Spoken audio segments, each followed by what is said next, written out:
Let's talk about Thursday's games. There were 7 of them on. We got the final result of Karl Anthony Towns' meniscus mystery. So, Michael Bolton. Thanks, Josh. It's Michael Bolton here, and it's time for another episode of the Locked On Fantasy Basketball Podcast. Let's get to it. Let's get to it, indeed. You are Locked On Fantasy Basketball, your daily fantasy basketball podcast, part of the Locked On Podcast Network.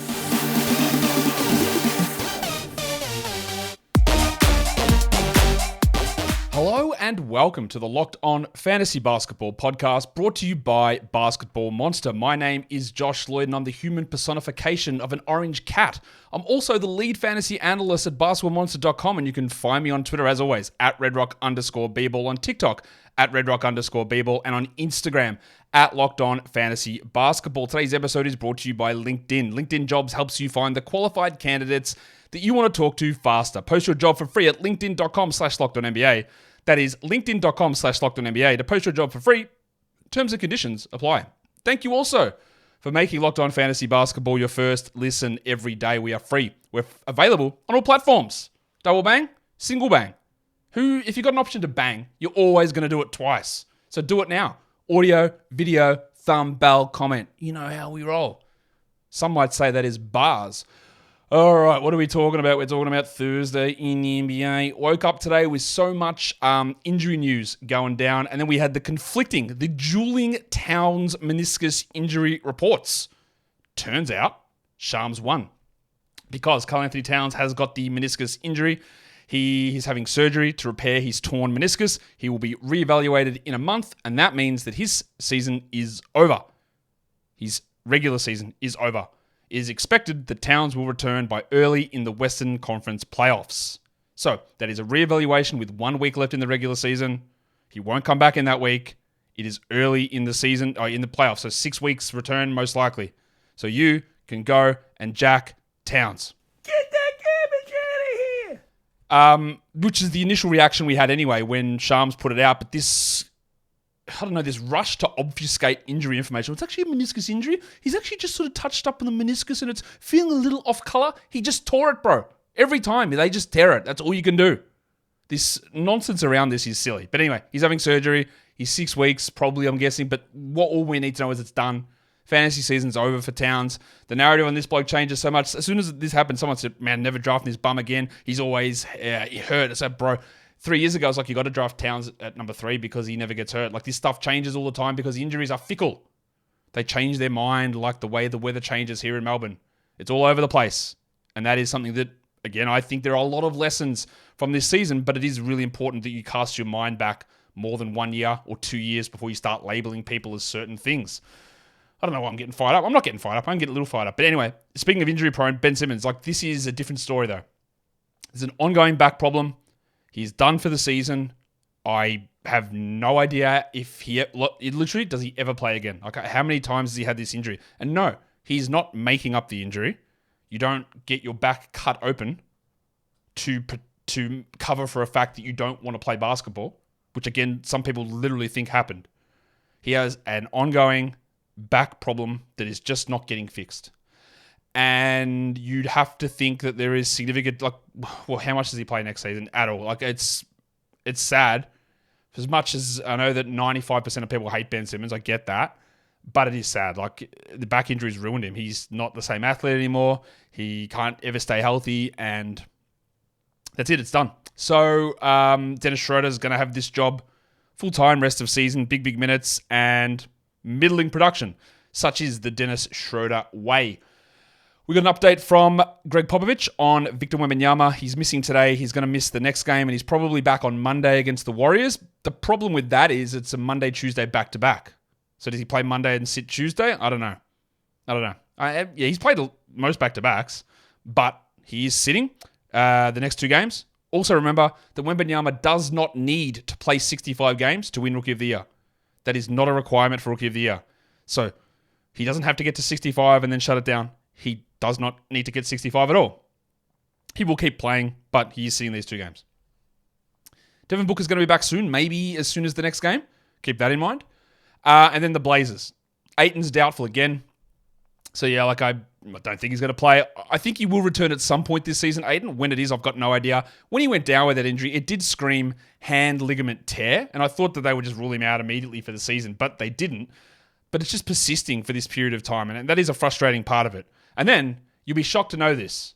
March legend, the king of March, the Ides of March. I know doesn't mean king, but it's a funny word anyway. It means 15 for those of you who are curious. Jeremy Grant, he's popped up on the injury report with hamstring soreness. Oh, yeah. Wow. That is, honestly, did not see it coming. This is the first of a back-to-back for the Blazers. There is zero chance that Grant plays in both of these games. Absolutely zero. When you're popping up with soreness on a back-to-back, he's not playing. And he will stop playing at some point in March. It is the way of the gods. This is what happens to Jeremy Grant. Scoot is doubtful, so I would say his next game, which is Saturday, he will return. And I don't think Brogdon's ever coming back this season anyway. So yeah, we've got some injuries. As per usual, let's talk about some waiver wire trends over the last 24 hours. Who has been added, who has been dropped. The most added player is Caleb Martin. That's likely for the Miami back-to-back. Heroes out for these games, so that helps. Dan Gafford, well, we'll talk about him later on because the old mate Jason Kidd, abuse legend, put him back into the starting lineup. So very interesting. Dorian Finney-Smith up 16%. The schedule is pretty strong for him, and Cam Johnson's going to be out. He's not with the team, so they've got like a 5 or 6 game road trip, so he's going to miss some time. I think Cam Johnson's going to miss at least the rest of this week, so Finney-Smith's value's up. Don't know when Thomas is coming back, but it's soonish. Duncan Robinson up 15%, very clear must roster player. Kyle Anderson up 13%. Well, that's because of the Towns injury, and I deliberately didn't talk about the Towns replacements in that first part. I'll do it when we talk about the Timberwolves game, which is coming up soon. And the other guy who's been added here quite significantly is Vasily Micic, that didn't sound right. Micic, who, while Cody Martin is out, while LaMelo Ball is doing whatever, Micic is going to be a 12-team league player, and the Hornets have an unbelievably good schedule until we hit week 21 and then it becomes terrible. For now, it's great. So you gotta have Micic at this point. And Trey Mann also popped up as dealing with a groin problem. So then they've got a back-to-back. So Mann might sit one of those. Who's been dropped though? Amen Thompson down 11%. Yep, you can only look at him as a stream guy for steals, I think. Kevin Huerter down 8%. Vanna Pants, absolutely not a 12-team league guy. Ben Simmons down 8. Yes, so cool. Ben Mathurin down 8%. He's going to be out for a few games here. We don't need to roster him. Corey Kispert down 8%. Well, Marvin Bagley's out again tomorrow. Kispert got into early foul trouble in the last one. I don't love Kispert's overall fantasy game, but I do think that there is an opportunity here for him to be okay. So I probably would have held, but I understand moving on. And the last one there is Jakob Poeltl down 7%, which, of course, makes complete sense because there is zero chance in my mind of him playing again this season. Today's episode is brought to you by eBay Motors. Our partners at eBay Motors have teamed up with me here at Locked On Fantasy Basketball to bring you some of the best picks, hopefully, each week all season long. When you're scouting the waiver wire, looking for the right player that's the perfect fit on your team to get you to a fantasy championship, that's what we're here to do. So, eBay's guaranteed fit fantasy pick of the week. Well, I am going to talk about Vasily Micic because, again, I can go on and on and on about Charlotte's 2-game playoff week, and it's true, it's there in week 21. But they've got 6 games in the next 9 nights. And there's no Cody Martin, there's no Seth Curry, there's no LaMelo Ball. Micic is going to play probably 30 minutes. There might be no Trey Mann. He might get double-digit assists in some of these games. He's a very, very strong ad for the time being. And if you get to that 2-game week and you're still alive in your season, then you can move on. But Micic has got a great opportunity here to put up some very strong fantasy numbers. So that, honestly, might be able to push you through for at least 1-2 weeks of the fantasy playoffs. And getting that championship is about each player being the perfect fit.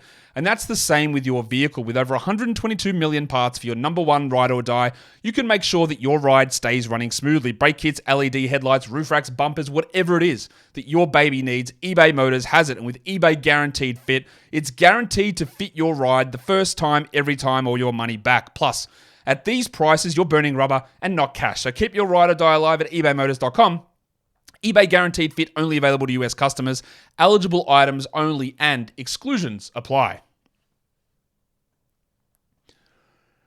All right, that is all that part of the show done. So it's time for us to talk games, and the first one did involve those Minnesota Timberwolves going up against the Indiana Pacers. We had the lineup change. Kyle Anderson replace Karl Anthony Towns. That is not a surprise. That is what they do every time they do not start Naz Reid. Kyle Anderson is the guy that steps into the starting lineup, and he did step into the starting lineup today. The Wolves get the win just 113-111. We will focus on the Towns replacement stuff first, and you'll look at it and go, well, that is absolutely dreadful from Kyle Anderson. He had 3 points, 3 rebounds, and 4 assists, and I agree, it's bad. It's not good at all, in fact. But let me just throw you a couple of things. He fouled out. He played 28 minutes. He fouled out. So I think you can expect 2 to 3 extra minutes there. When we roster Kyle Anderson, we don't do it for 17 points. We do it for 10, 5 and 5, a steal, a block, 50% shooting. Not hard to ask for. It's what he did last season. He was a top 100 player in category leagues. Points leagues, he gets nothing. So, yeah, this was bad. If instead of shooting 1 of 5, which he did, he goes 3 of 5, that then turns it to 7, 3 and 4. Still not ideal. But his value is in getting these 3 games in 4 nights. Now, you miss one of them. Maybe you're thankful you miss one of them. And he's absolutely not worth a hold through a 2-game week. But after we get through that week, then you go back and re-add him. He has category league value for the right team. And as eBay Motors tells us, getting the right part that fits guaranteed is key. And you need to do that in the fantasy playoffs. So don't write this off as like, I've got to get rid of Kyle Anderson. Part of the reason you would have added him with this injury was the 3 games in 4 nights. Because you didn't do it for 2 games next week. You did it for this chunk. So hold. We've got 2 more starts and see what happens. Naz Reid was fine. We got about 3 to 4 extra minutes out of him. 13 and 8, steal and a block. Pretty good. So he goes from a guy that, again, I know people have been frothing him. I listened to quite a bit of fantasy content and read stuff. People go, man, it's amazing. I can't believe that he's available on your waiver wire. Well, he's 149th ranked player this season, so it makes quite a bit of sense that he's actually sitting on waiver wires because that is nowhere near a must-roster player. He's 162nd in points leagues. Again, absolutely not even remotely close to being a must-roster player. So I think that there is this perception of what Naz Reid is versus what Naz Reid is. But now we get, instead of 22 minutes, we get to 26 minutes, and that does make him a 12-team league option, even though, again, he's not playing 30, he's not starting. Nice game. McDaniels was fine, he was better. 11, 8, and 6, 57%, but the exact same thing applies to him as it does Kyle Anderson. This is a great little 3-game in 4-night stretch, but he's not elevating his game enough to hold through a 2-game week.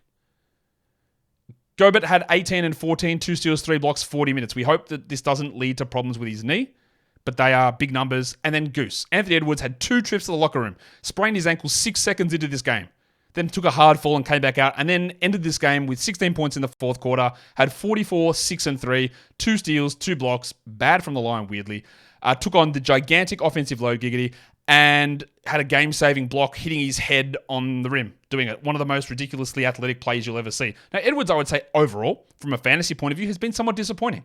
Some people took him in the first round. He was definitely going in the top 15 of, let's say, 80% of drafts, and he's not even remotely close to that number. He's 26th, and 15 to 26, actually a pretty sizable gap.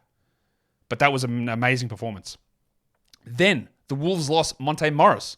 He had to leave because of a hamstring strain, and I would expect that he misses between 7 to 10 days. And they didn't go to Jordan McLaughlin. They just went to more Nickeil Alexander-Walker. He had 10 points in 28 minutes with 2 steals, and honestly, maybe streamable. Probably more 14, but maybe streamable. And then the other one we got, Tony Warren Jr. was back.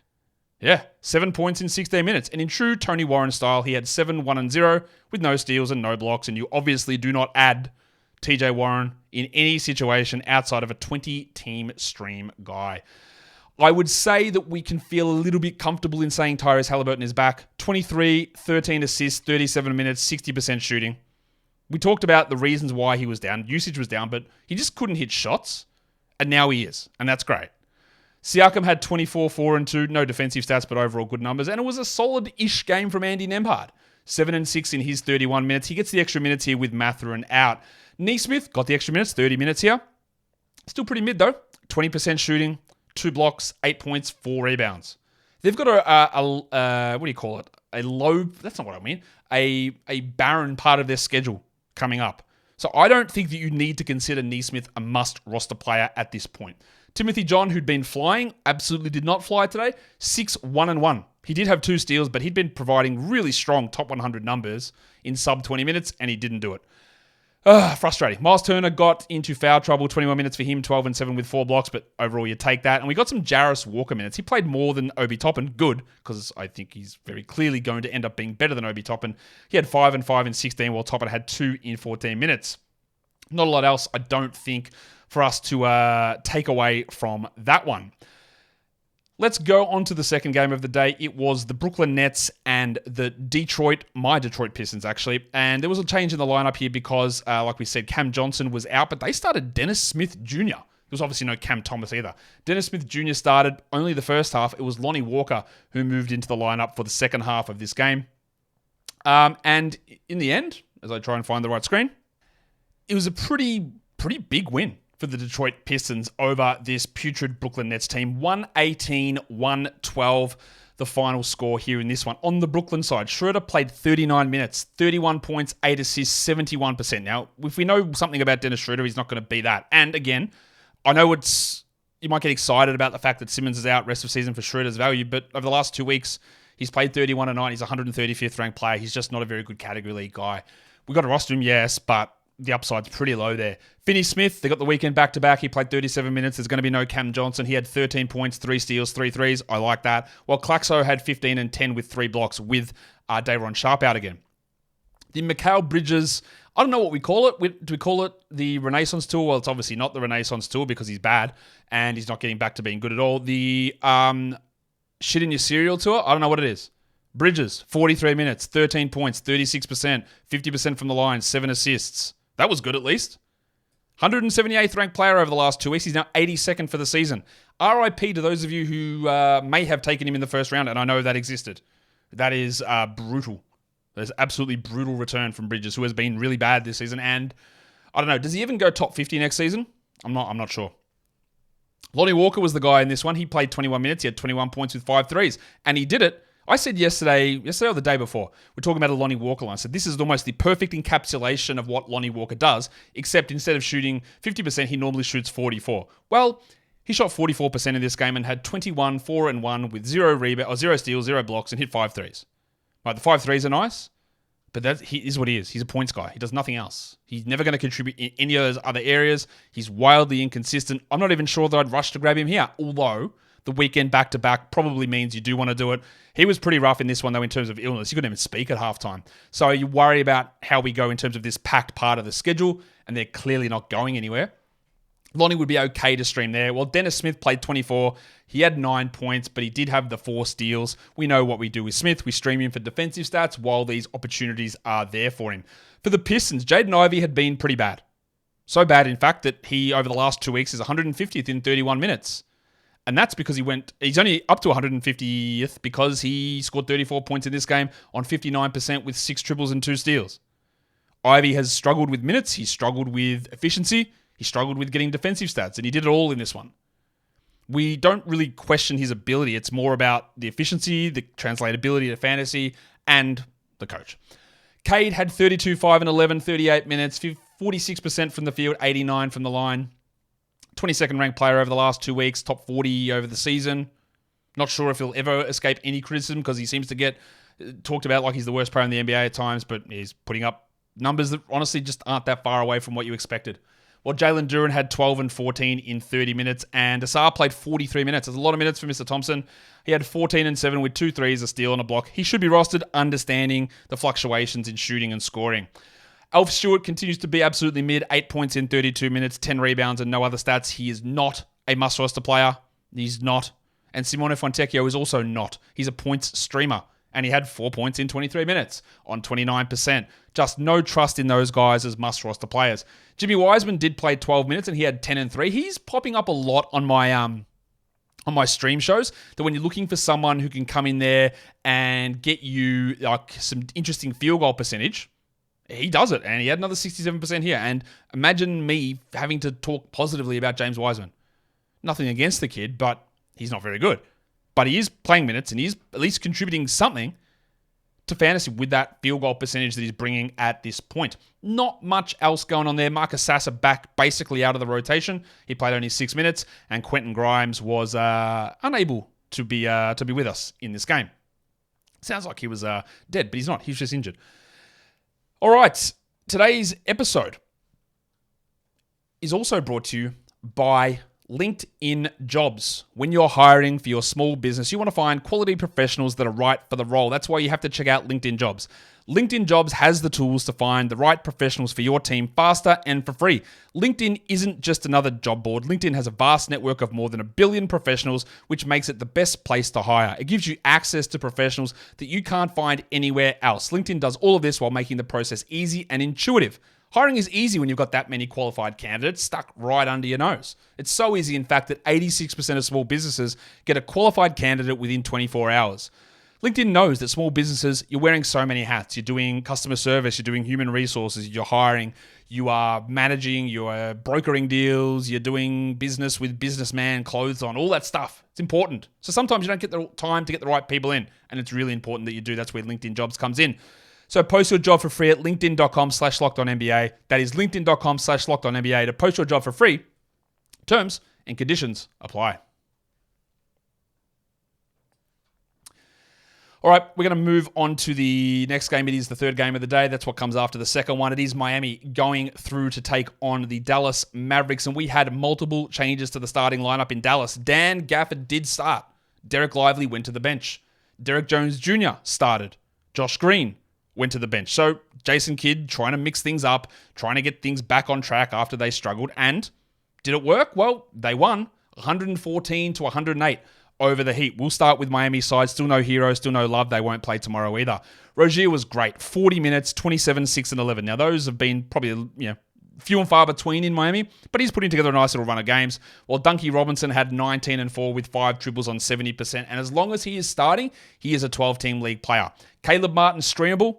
And they go again tomorrow, 33 minutes for Caleb. He had 13 with 3 threes. And Little Chungus had 4 points in a start in 16 minutes. They keep starting him and playing him bench minutes.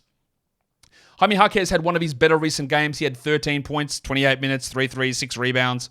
He's a stream guy. He's a must roster in 14s, but not in 12s. While Jim Butler, they really troubled Jimmy. It wasn't that he shot poorly. They just didn't let him shoot. 38 minutes for Jim, 14 points. 5 assists and 2 steals on 50% shooting. And weirdly, he was 3 of 6. Sorry, no, he wasn't. He was 1 of 2 from the line for 50%. Bam also had some real efficiency problems here. Adebayo's 87th over the last 2 weeks. Yuck. He's had some efficiency problems all season, actually. 14, 9, and 5, 3 steals, 36 from the field, and 4 of 8 from the line. On to Dallas. So what we want to see is what happened with the centers. And Dan Gafford started, and he had 12 and 7. He had a block. He shot 100%. He played 21 minutes, exactly the same as he did the game before. 12 and 7, a steal on a block, is totally okay to be a 12-team league player. It's borderline, though. If he loses 3 minutes there, he's not. So, sure, if you want to go and add him, he's okay. But I don't feel supremely confident about rostering and chucking out every night a 20-minute-a-night starting center, which it feels like we might get that way. In fact, Derek Lively still played more than him, even though he came off the bench, and Lively had a bit of an injury, a bit of a limp towards the end of the game. So just watch that one too. That might be the saving grace there for Gafford to bump up the minutes. Lively had only 4 points. We're obviously jacking him. Get that garbage out of here! Well, Derek Jones had 1 point in 12 minutes. Now, he also had an injury, went to the locker room and didn't return in the first half and barely played in the second half. Josh Green, only the 19 minutes, while Dante Exum was the guy in the closing lineup. Exum had 13, 4, and 5 in 17 minutes. But the Green, Exum, Jones situation, not something I'm interested in. I want to share something here about Paul Washington Jr. Because as this game started, someone tweeted at me and said, "Hey, Josh, PJ Washington's killing it. He's a must roster, yeah?" And this is the PJ Washington experience because he ended up with 10 points in 29 minutes on 33% shooting with 8 rebounds and went 1 of 2 from the line. This is who he is. If he gets 35 minutes a night, absolutely, we can roster him in 12-10 leagues. If he's playing 30, then we can't because there's way too much inconsistency. And he had been playing 35 and now he didn't. So, I don't know. I guess if you've got him, you might want to hold, but not someone that I'm going to be overly excited about or thinking that he's changed his spots or anything like that. The center who played, he didn't play the most minutes. It was Lively who played the most minutes, but Kleber again got the 22 minutes. So it's just a 3-headed situation between Kleber, Lively, and Gafford. And I guess the only way you're going to hope for something is if Lively, we don't hope that Lively got an injury, but if he does get an injury, then you will be able to have more confidence in the playing time that Dan Gafford's going to have. I don't even talk Doncic or Kyrie yet. Luka had 35, 11, and 11 with 7 triples in 40 minutes. His load that he's carrying, Giggity, is so big at the moment. Just unbelievable minutes, and production's been ridiculous. And Kyrie, 23, 4, and 4. Kyrie is the 20th ranked player this season. Luka is the 4th. Let's go to the next game. The Toronto Raptors and the Phoenix Suns in Phoenix. The Suns win it 120-113. Let's talk about the Raptors. Kelly Olynyk struggled with the shot, 30% shooting, but he played 28 minutes. He had 8, 4, and 2 with 2 steals, and he is 100% a hold. It's a bad shooting night. That's 100% a hold. They dusted off Chris Boucher, the wiki, and I cannot believe that we are having to talk about Chris Boucher again. I thought he was dead. They just refused to play him, and then he played 24 minutes. He had 11 and 9. 24 minutes of Chris Boucher should rise up your 12-team, I was going to say tendrils. Not adding him. I will in deeper formats, though. Pirtle's not coming back. Barnes is not coming back. Porter's on a 2-way. Yeah. Gaz Trent. Big game from Gaza. 36 minutes. 30 points. 5 rebounds. Absolutely nothing else. That's not true. He had 3 rebounds. But this is what he is, right? He can get some steals sometimes, but he's a guy that goes off. He took 22 shots. He shot 50%. He probably should be on a roster, but we understand how limited he is. Including this game, he's 127th over the last 2 weeks in 32 minutes a night. Quickly is absolutely flying at the moment. He had a shock and stretch. And when he got traded, I said, there's a chance of a top 50 player here. And then he was bad for a long period of time. He's 25th over the last 2 weeks. He had 21-9 with 18 assists and played 40 minutes. And Rowan Barrett, can he hit free throws? No. But he's doing some other stuff still. 23, 2 and 4, steal, block, 56%. That's a much better game than what he usually dishes up. Javon Freeman-Liberty, that's someone to keep an eye on in deeper leagues. 5 points in 18 minutes with a block. And the Prestige Penis played 31 minutes. If you do have grade A dick, you don't need to... He's a luxury stash for 12s, but you can see it coming. It's getting there. It's growing. He played more than Abaji because, say it after me, Abaji's terrible. He's bad. Thank you, O'Shea, for proving that I was correct in saying that you're bad. I'm sure that's not what his intention was. But he's not good. Like, I can't stress this enough how not good he is. 31 for Dick, 12 points, 4 threes. It's interesting, yeah? We will be at a stage where we are all using Dick. We will. When that is, I don't know. It's very hard to say when Dick time is. But big time will come. And I know you think that I say these things like I'm saying it as a joke, but it's true. Like, there will be a time to take Dick onto your roster. Like, that will happen. I just don't know when it's going to be there. Abaji had 3 points in 24 minutes. He shot 17%. He continues to be terrible. Get that garbage out of here. He's bad. Like, simple as that. People added him in 12s. I understand why, because their first game, he put up numbers which looked like they were good. But he is not. So you move on. Jordan Nwora played 3 minutes. I'd like to see a little bit more out of Nwora. He's a better player than Abaji, but they're not going to do that. For the Suns, Durant, 35 points, big efficiency numbers. We talked about him on the buy low, sell high. And yeah, the buy low, sell high will continue next week. And I know that trade deadlines are over, but it's about looking at trends and who's going to get better, who's going to get worse. And Durant is going to get better, and he did here. While Grayson Allen had also been in a slump, but the last few games he's been dominating. 26 with 8 triples, 57%. Quiet second half, but he's just a must-roster category league guy, no question. Now, Booker might be back next game. So then you have to reassess what you do with the Basmati man. But Royce O'Neal, for now, we hold. 10, 8, and 6 steal a block, while Brad Beal had 20 points, 8 assists, and a triple one. And Nurk had 7 and 14 with 2 blocks. Good numbers from all those guys. A little bit of a cameo from Bol Bol. 11 and 8, but we don't care. Eric Gordon had 5 points. We can jack him. Get that garbage out of here. He had 5 points on 29%. His shooting has been horrific as of late, and you can't deal with that stuff. And Eubanks had 6 and 8 in his 21 minutes. All right, let's go through the final 3 games of the night. Honestly, look, these games on Thursday, there were some absolute crackers. Almost every game, let's have a look at them. Yeah, basically every game was relatively close. Like the Mavs, Heat, not really. Suns and Raptors, like sort of close. But Wolves, Pacers, really good game. Pistons, Nets was close. And then the last 3 games were ridiculous. What a day. Anyway, Chicago Bulls, your Chicago Bulls, get the win over the Warriors, 125-122. The result's not the story here because Steph Curry hurt his ankle at the end of the game. At this point, I don't have an update because the game is literally just finished. But Curry went to the locker room late, did not return, sprained, I think it was right ankle.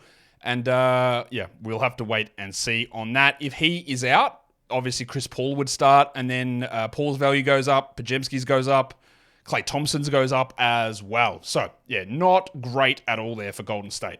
For the Bulls, another big minute game for DeMar DeRozan, 33, 8, and 4 on big percentages. And Vooch was also huge, 33, 11, and 5, 61 from the field, and actually got free throws as well. Vooch's usage is way up over the last week or two. Cobert White, not quite as electric as yesterday, but 20 points, 7 assists, and 3 steals. And Dosunmu rectified his poor shooting from last game. 14, 3, and 6 with 2 blocks, remains a must-roster guy. You'll look at Alex Caruso's line and go, what's this? Fair enough, I get it. 5 points, 22 minutes, 5 rebounds, 2 assists. He had 4 fouls really early, and he just got limited. So don't panic. He remains a must-roster player. This was just not very good. And speaking of not very good, backup center legend, the big avocado, Andre Drummond, had 1 point. He had 1 point. He missed his only shot, and then he went 1 of 6 from the line. 7 rebounds for Drummond, basically playing exclusively as the backup center. Yes, this is a horrible matchup for him. There'll be better ones, but I don't think that we need to be holding Drummond. They are, with Torrey Craig back, who played 14 minutes, they don't have that glaring necessity to play Drummond and Vooch together. For the Warriors, well, Curry had struggled actually before he got hurt. 15 points, 28%, 29 minutes overall before he got hurt. And when we could talk about players being washed, and again, he's not washed, obviously, but you see more of these bad games from Curry than you used to. That's just the way. He just never used to be. It never used to be this guy, right? He used to be consistent basically every game. Now there's so many stinking games in terms of shooting. He's still been pretty good. Like, what is he, 20th for the season? It'll go down after today. But that's not the player that he was, who was a perennial top 5, top 6 guy. The age has caught up to him. Pajemski, 11, 4, and 4. I think that's droppable, but because Curry is hurt, I would hold. And then Wiggins, 15 minutes, 8 points, but now 2 injuries. Well, not 2 injuries. There was one to Jackson Davis, but he returned.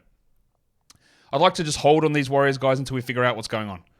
Chris Paul had 15, 4, and 5. That's good. Kuminga, 33 minutes, 19 and 10. Positive. Draymond had a triple-double. Really positive. And Moses Moody played 23 minutes again. 10 and 9 for Moody, who continues to play well as he's done most of his career. He's just never gotten the minutes. Klay also had a good scoring night. He took 21 shots, Klay, for 25 points as something just went in my eye. 28 minutes there for Klay.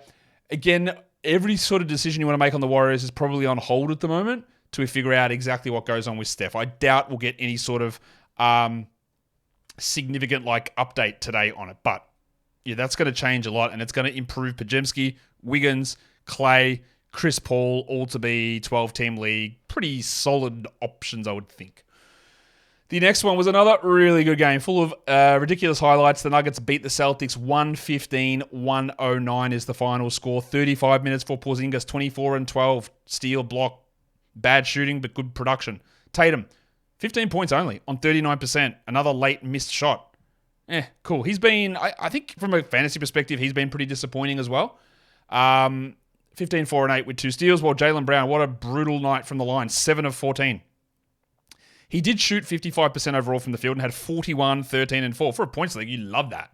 For a category league, it was pretty destructive. While Derek White, only 7 points. Again, I apologize to the guy who made the comment and said, why would you put him on the Sal High show the last time you did that? It completely killed him.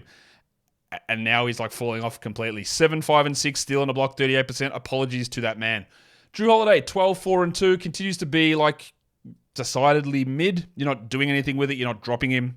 But the upper echelon level for him isn't there with the way this team is. Horford, you can only use him if somebody is out. 2 points, 19 minutes. And that means he's not a head-to-head 12-team must-roster guy. He's not. He's a droppable player.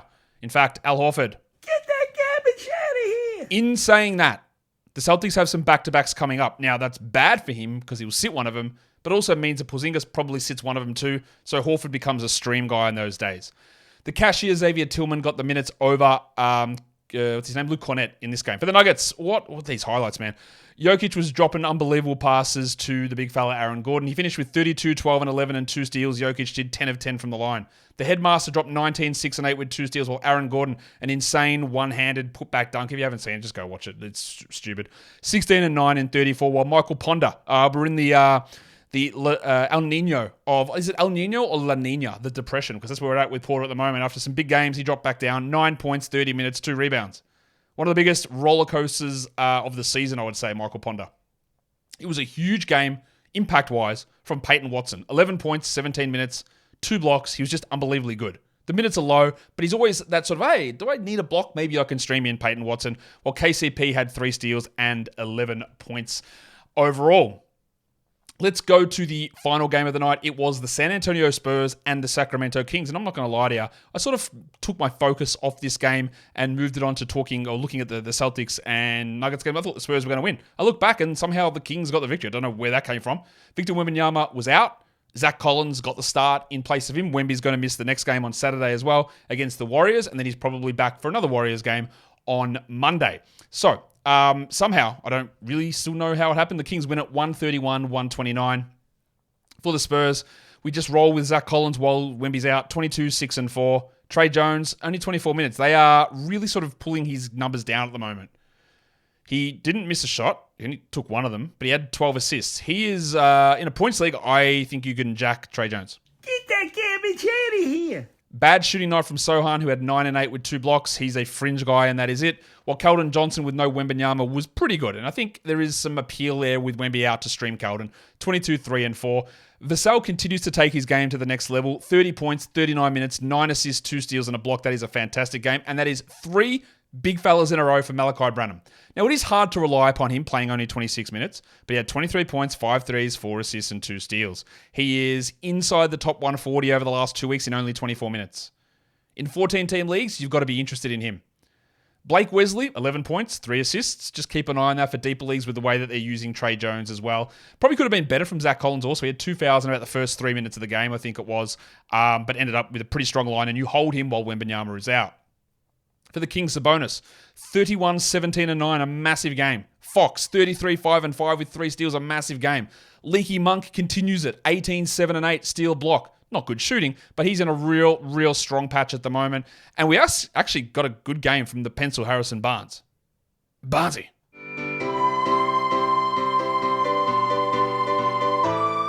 "17 points, 67% shooting. No other stats, don't go and add him. But what you can do, you can feel really good about jacking off Vanderpants. Get that garbage out of here. It's the El Nino for him. 0 points, 16 minutes. This happens way too often. That's why we don't ever trust him. And what about the run from Keegan Murray here? 3 points in 31 minutes, 25%. I don't know. I remain probably one of the last holdouts on. I'm not sure how good this guy is. And this is great evidence for my case. Obviously, there's plenty of other good games that are against me. But he just has too many of these games where he just goes completely missing. Like, not only did he not shoot well, no steals, no blocks, no assists, and took only 4 shots. They still get the win, but he has just too many of these absolutely go missing sort of performances, Keegan Murray. Let's go through now and have a look at the stream of the day. The 10-team stream of the day was Kelly Olynyk. Not that good. 8, 4, and 2 with 2 steals. Royce O'Neal as the 12-team was good. 10, 8, and 6 a steal on a block. But Eric Gordon, oh my God, my guy. 5 and 2. His shooting has been horrific of late. So yeah, we don't need to worry about that. But the 16-teamer, massive W. In fact, he was the cover guy on the streaming show yesterday as well. Lonnie Walker, 21 points, 4 rebounds. It was the perfect Lonnie Walker game. And how often can we trust it? Probably never. Kelly Olynyk, 21 fantasy points for Yahoo and 18 on ESPN. Not a good stream, but must hold him. As for Walker, there's a good opportunity for him across the weekend, so you use him there, and then we'll see where that goes as we move forward. That will now bring me into looking at the monstrous line of the night. As I was preparing this show, 3 games all finishing at once, there was a lot of back and forwards by 3 different Eastern European legends. So which one of them do you think ends up with the monstrous line of the night? It is Domantas Sabonis. 31 points, 17 rebounds, 9 assists, big field goals. He was huge. He was very close, closely ahead, just narrowly topped Nikola Jokic and Luka Doncic. Your waiver wire line of the night, the best performer for a guy rostered under 50% of leagues. He's basically available everywhere, this guy. It is Malachi Branham from the San Antonio Spurs. Good shooting night, good volume night, good assists, good steals. Really starting to show something. I don't really fully trust it, but they are giving him these minutes. He's playing more than Julian Champagny. I think there might be a 12-team guy in here for a period of time. I'm not willing to fully go there yet, but we're not that far away from it. The young gun of the night, the best performance from a first or second year player. It is Keegan Murray's nemesis, Jaden Ivey. 34 points, shot 59% from the field. He was ridiculous. Now, he'd been terrible in the other games, but he was awesome in this one. And lastly, we go to the dud of the night. It is the big avocado. Andre Drummond could not, I don't think, have been a worse night. I think I put the wrong number up on the screen here. I did. He had 1 point, 7 rebounds. He didn't shoot 17 from the field. He actually shot 0 from the field. He was 17% from the free throw line. So yeah, that stunk. Let's look at the top 6 players overall for the day now. We start with the top 6 players across category leagues, and number 1 was Sabonis, narrowly tracked by Nikola Jokic, who was then narrowly tracked by Luka Doncic. Then it was Devin Vassell, Terry Rozier, and Jaden Ivey. Your top 6 players rostered under 50%. Malachi Branham. It is becoming interesting. Royce O'Neal, while Booker is out, we hold him and then we see what happens after that, but interesting numbers. Duncan Robinson until Hero comes back, absolutely. Dorian Finney-Smith with a weekend back-to-back, yeah, 12-team value there. Gaz Trent, cool. Scored well. Opportunities there, no problem. Then Zach Collins. So in fact, I don't get this often, but at least 5 of those 6 names there are all guys that probably should be on 12-team rosters, and Branham is getting close to it. Your top 6 players in Yahoo Points Leagues, number 1 was Jaylen Brown, not in categories because he was terrible with his free throw shooting. Number 2, Jokic. Ant Edwards next, Sabonis next, Doncic at 5, and Emmanuel quickly comes in at number 6. So just a couple of takeaways from the day's action. I think Finney-Smith's worth an ad just because of the schedule across the weekend. Dan Gafford, we'll see. I'm not fully believing it, but that was interesting. Duncan Robinson should be rostered. For some reason, I forgot to change the sizing of Karl Anthony Towns' name. You can drop him. He's not playing in the regular season. And obviously, we are having absolutely nothing to do with the idea of rostering Fanta Pants Kevin Huerter. Yes, he is done, but he'll have a stretch where he's better, of course. But, you know, you can't really wait for that. That is the Kevin Huerter Fanta Pants way. And that brings us to the end of Thursday's recap. That is another week in the books for my regular week. Obviously, shows tomorrow.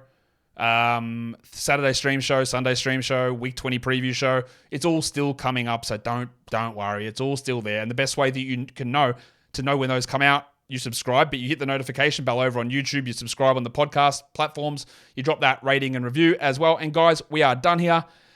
Thank you so much. Oh, actually, let's do a quick check-in to see if there's any news on Steph Curry. Kerr says that he doesn't have any information on Curry. Of course he does not. He hasn't spoke to the training staff yet. Says Curry has his right foot in an ice bath right now. Yeah, he is missing he's missing time. Guys, we are done here. Thank you so much for listening, everyone. See ya.